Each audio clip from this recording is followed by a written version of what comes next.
Hello friends, welcome to K Guru academy. இந்த video பதிவில் நம்ம பார்க்க போகிறது என்ன அப்படின்னா 7th ஃபர்ஸ்ட் டேர்ம் செகண்ட் யூனிட்ல இருக்கக்கூடிய அந்த திருக்குறள் தான் பார்க்க போகிறோம். ஓகேவா?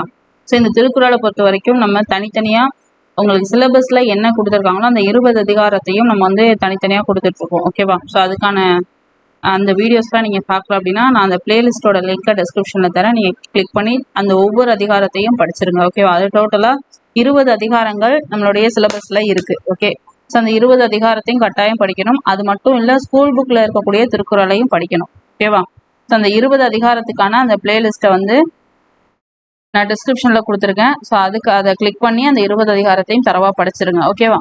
சரி, இப்போ இந்த செகண்ட் யூனிட்ல கொடுத்துருக்கக்கூடிய இந்த திருக்குறளில் என்ன இருக்கும் அப்படின்னா அதிகாரங்களை மிக்ஸ் பண்ணி கொடுத்துருப்பாங்க. உதாரணத்துக்கு பாருங்க, ஒரு அதிகாரம் அழுக்காராமை அப்படிங்கிற அதிகாரத்துல இருந்து 2 குறள் கொடுத்துருக்காங்க.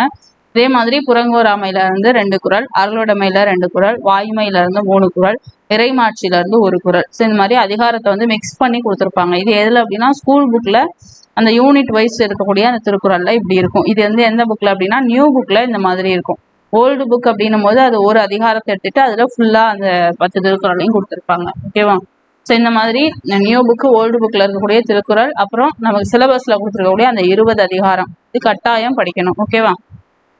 சரி, இப்போ இந்த வீடியோ பதிவை நீங்க முழுமையா பாத்தீங்க அப்படின்னா இந்த திருக்குறள்ல இருந்து இந்த யூனிட்ல இருந்து கொஸ்டின் கேட்டாங்கன்னா கட்டாயம் ஆன்சர் பண்ண முடியும். ஓகேவா?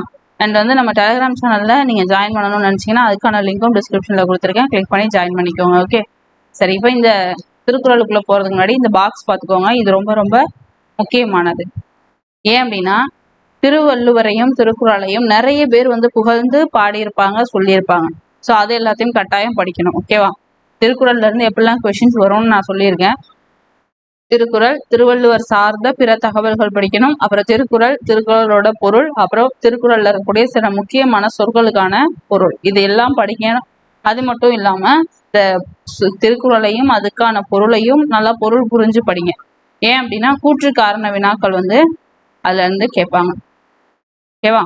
ஸோ நீங்க பொருள் புரிஞ்சு படிச்சா மட்டும்தான் அதுக்கெல்லாம் ஆன்சர் பண்ண முடியும். அது மட்டும் இல்லாம ஒவ்வொரு திருக்குறளும் எந்த அதிகாரத்துல இடம்பெற்றிருக்கு அப்படிங்கிறதையும் சேர்த்து படிக்கணும். ஓகேவா?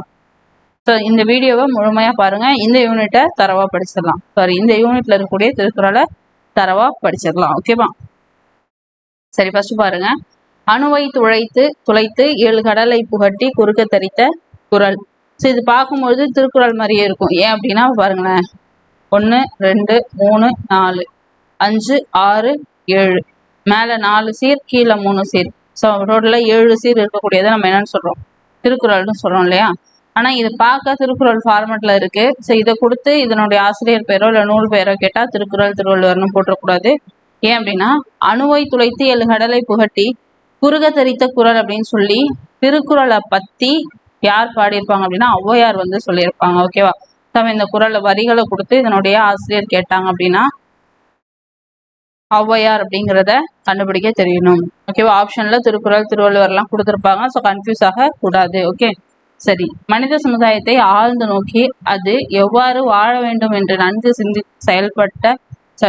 சிந்தித்து எழுதப்பட்ட ஒரு நூல் தான் திருக்குறள்.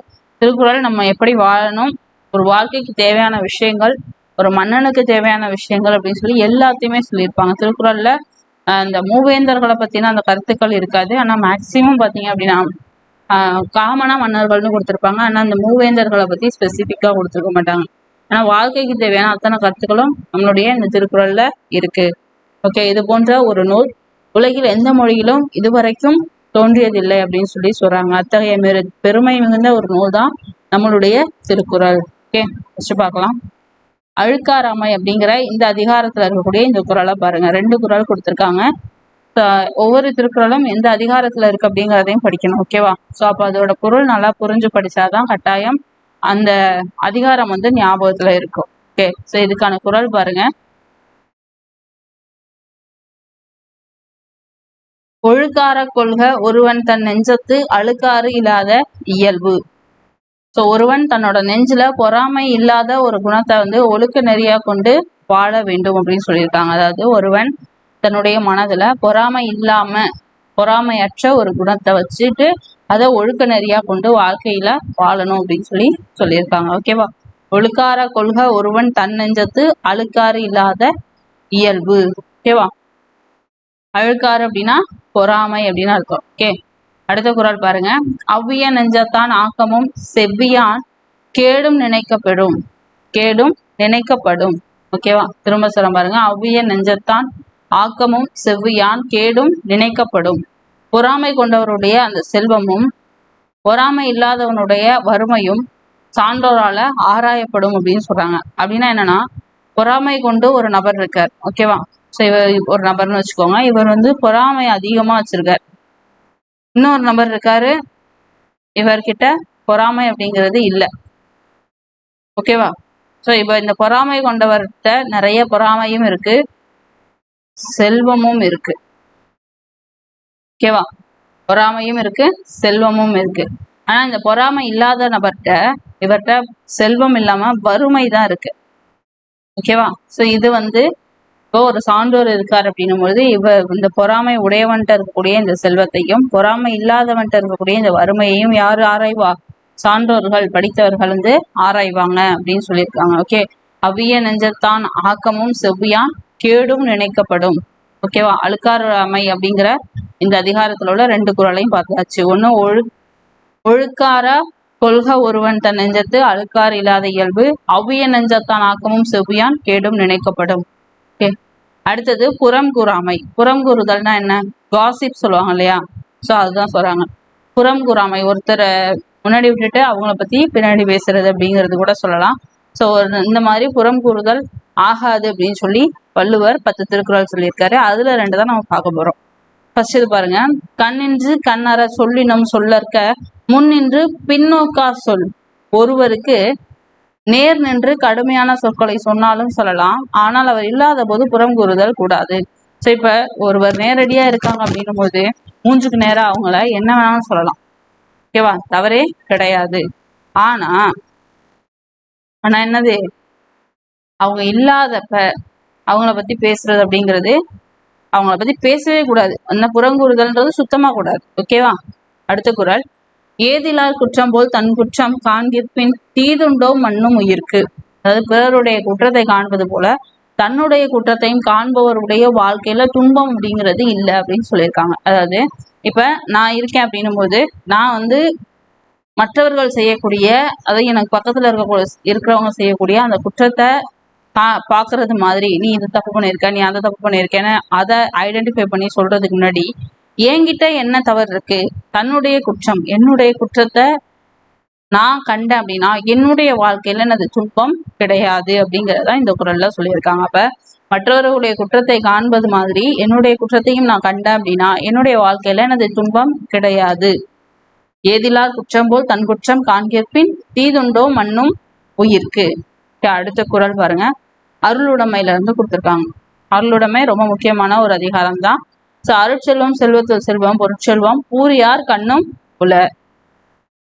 அருளாகிய செல்வம் வந்து செல்வங்களுள் சிறந்த செல்வமா இருக்கு. ஸோ அந்த பொருட்செல்வம், அதாவது காசு பணம், இதெல்லாம் வந்து என்னது, இழிந்தவர்களிடத்தும் உள்ளது. தப்பா, அருட்செல்வம் தான் என்னது, சிறந்த செல்வம் அப்படின்னு சொல்லியிருக்காங்க. அடுத்தது, வலியார் முன் தன்னை நினைக்கத்தான் தன்னின் மெலியார் மேல் செல்லும் இடத்து. பிரம்மஸ்வரம் பாருங்க. வலியார் முன் தன்னை நினைக்கத்தான் தன்னின் மெலியார் மேல் செல்லும் இடத்து. ஒருவர் தன்னை விட மெலிந்தவரை துன்புறுத்தும் போது தம்மை விட வலிமை உடையவரின் முன் தான் அஞ்சு நிற்கும் நிலையை எண்ணி பார்த்தல் வேண்டும். ஒண்ணுல இப்ப நான் இருக்கேன், ஓகேவா. ஸோ என்னை விட வீக்கான ஒரு நபர் இருக்காங்க போது நான் அவங்கள வந்து என்ன பண்றேன், காயப்படுத்துறேன், இல்லை துன்புறுத்துறேன். ஓகேவா. ஸோ அப்படி பண்ணும் பொழுது நான் ஒரு நிமிஷம் என்னை விட ஸ்ட்ராங்கான ஒருத்தர் என்ன துன்புறுத்துனா எனக்கு எப்படி இருக்கும் அப்படிங்கிறத நான் நினைச்சு பார்க்கணும். ஸோ அப்படி நினைச்சு பார்த்தேன்னா நான் என்னை விட வீக்கா இருக்கிறவங்கள என்ன பண்ண மாட்டேன், கண்டிப்பா துன்புறுத்த மாட்டேன் இல்லையா. ஸோ அதுதான் சொல்லியிருக்காங்க. திரும்ப இந்த 2 குறளையும் பாருங்க. அருட்செல்வம் தான் சிறந்த செல்வம், பொருட்செல்வம் இழிந்தவரிடத்தும் உள்ளது. அருட்செல்வம் செல்வத்தில் செல்வம் பொருட்செல்வம் பூரியார் கண்ணும் உல. வரியார் முன் தன்னை நினைக்கத்தான் தன்னின் மெலியார் மேல் செல்லும் இடத்து. ஒருவர் தம்மை விட மெலிந்தவரை துன்புறுத்தும் போது தம்மை விட வலிமையானவருடைய அவருக்கு முன்னாடி தான் நம்ம எப்படி அஞ்சு நிற்போம் அப்படிங்கிறத ஒரு நிமிஷம் நினைச்சு பார்க்கணும் அப்படின்னு சொல்றாங்க. ஓகே, அடுத்தது வாய்மை. வாய்மைங்கிற அதிகாரத்துல வந்து நமக்கு 3 குறள் கொடுத்துருக்காங்க. ஓகேவா. எளிமையான குறள்கள் தான் மூணுமே. ஃபர்ஸ்ட் பாருங்க, வாய்மை எனப்படுவது யாதெனின் யாதொன்றும் தீமை இல்லாத சொலல். அதாவது வாய்மை அப்படிங்கிறது மற்றவருக்கு ஒரு தீங்கும் தராத சொற்களை சொல்லுதல் அப்படிங்கிறது தான். ஓகேவா? வாய்மைங்கிறது என்னது? தீங்கு தராத சொற்களை ஒருத்தருக்கு சொல்றதுதான். ஓகேவா? அடுத்தது, தன்னெஞ்சு அறிவது பொய்யற்க பொய்த்த பின் தன்னெஞ்சே தன்னை சுடும். ஒருவர் தன்னுடைய நெஞ்சறிய பொய் சொல்ல கூடாது. அப்படி சொன்னோம் அப்படின்னா அந்த நம்மளுடைய நெஞ்சமே நம்மளை வருத்தும். இது ரொம்ப முக்கியமான குறள். தன் நெஞ்சறிய ஒருவர் பொய் சொல்ல கூடாது, அதாவது உள்ளமறிய. ஓகேவா? உள்ளத்தால் பொய்யாது ஒழுகின் உலகத்தார் உள்ளத்துள் எல்லாம் உளன். உள்ளத்துல பொய் இல்லாமல் வாழ்பவர் உலகத்தார் உள்ளங்களில் எல்லாம் இருப்பவர் ஆவார். திரும்ப பாருங்க, உள்ளத்தான் பொய்யாது ஒழுகின் உலகத்தார் உள்ளத்துள் எல்லாம் உளன். யார் ஒருவர் உள்ளத்துல பொய் இல்லாம வாழ்றாங்களோ அவங்க என்ன பண்றாங்க? உலகில இருக்கக்கூடிய மற்ற மனிதர்களுடைய உள்ளங்களில் எல்லாம் இருப்பார். ஓகே, அடுத்து கடைசியா இறைமாட்சி. இந்த இறைமாட்சிங்கிற அதிகாரத்துல இருந்து நமக்கு ஒரே ஒரு குறள் தான் கொடுத்திருக்காங்க. அது ரொம்ப ரொம்ப முக்கியமான ஒரு குறள். இதுல இருந்து கூற்று காரண வினாக்கள் வரலாம். ஓகேவா? அதனால நல்லா பார்த்துக்கோங்க. இயற்றலும் ஈட்டலும் காத்தலும் காத்த வகுத்தலும் வல்லதரசு. அதாவது பொருள் வரும் வழிகளை தெரிஞ்சு அந்த வழிகளை தெரிஞ்சு வச்சுக்கணும் ஒண்ணு. அடுத்தது, அந்த தெரிஞ்ச வழிகள்ல பொருளை சேர்க்கணும். சேர்த்த பொருளை பாதுகாக்கணும். அந்த பாதுகாத்த பொருளை நல்ல வகையில பயனுள்ள வகையில பிளான் பண்ணி என்ன பண்ணணும்? செலவு பண்ணணும். ஸோ இதுதான் இந்த திருக்குறள்ல சொல்லியிருக்காங்க. ஸோ இந்த மாதிரி பண்ணோம் அப்படின்னா அந்த அரசு அப்படிங்கிறது சிறந்த அரசா இருக்கும் அப்படின்னு சொல்லி மன்னனுக்கான ஒரு அறிவுறுத்தலா சொல்லியிருக்காங்க. ஓகே, திரும்ப சொல்றேன் பாருங்க. பொருள் வரக்கூடிய வழிகளை தெரிஞ்சுக்கணும். தெரிஞ்ச அந்த வழியில பொருளை சேர்க்கணும். சேர்த்த பொருளை பாதுகாக்கணும். பாதுகாத்த பொருளை நல்ல பயனுள்ள வகையில திட்டமிட்டு செலவு பண்ணணும். ஓகே, அதுக்கான குறள் என்ன? இயற்றலும் ஈட்டலும் காத்தலும் காத்த வகுத்தலும் வல்லதரசு.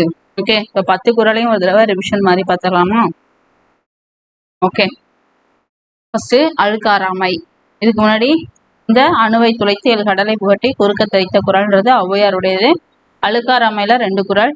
ஒழுக்காரா கொள்க ஒருவன் தன் நெஞ்சத்து அழுக்காறு இல்லாத இயல்பு. தன்னுடைய நெஞ்சில் பொறாமை இல்லாத குணத்தை ஒழுக்க நெறியா கொண்டு வாழணும். அவ்விய நெஞ்சத்தான் ஆக்கமும் செவ்வியான் கேடும் நினைக்கப்படும். பொறாமை இருக்கிறவன்ட்டு இருக்கக்கூடிய செல்வமும் பொறாமை இல்லாதவன்ட்டு இருக்கிற வறுமையையும் சான்றோர் ஆராய்வாங்க. கண் நின்று கண்ணார சொல்லினம் சொல்லற்கா முன் நின்று பின்னோக்கா சொல். ஒருவருக்கு முன்னாடி நின்று கருமையான சொற்களை சொல்லலாம், ஆனா அவர் இல்லாதப்ப புறம் கூறுதல் அப்படிங்கிறது கூடாது. ஏதிலார் குற்றம் போல் தம் குற்றம் காண்கிற்பின் தீதுண்டோ மண்ணும் உயிர்க்கு. பிறருடைய குற்றத்தை காண்பது மாதிரி தன்னுடைய குற்றத்தையும் யார் காண்றாங்களோ அவங்களுக்கு வாழ்க்கையில துன்பம் அப்படிங்கிறது இல்லை. ஓகேவா? அருட்செல்வம் செல்வத்துள் செல்வம் பொருட்செல்வம் கூறியார் கண்ணும் உல. அருளாகிய செல்வம் தான் சிறந்த செல்வம். பொருள் செல்வம் இழிந்தவர் இடத்துலையும் இருக்கு. வலியார் முன் தன்னை நினைக்கத்தான் தன்னின் மெலியார் மேல் சொல்லும் இடத்து. ஒருவர் தன்னை விட மெலிந்தவரை துன்புறுத்தும் போது தன்னை விட வலிமையானவர்கிட்ட தான் மாட்டிக்கிட்டோம் அப்படின்னா என்ன ஆகுங்கிறத ஒரு நிமிஷம் நினைச்சு பார்க்கணும். வாய்மை. வாய்மை எனப்படுவது யாதனின் யாதொன்றும் தீமை இல்லாத சொல்லல். வாய்மைங்கிறது மற்றவருக்கு தீங்கு தராத சொற்களை சொல்லுதல் தான்.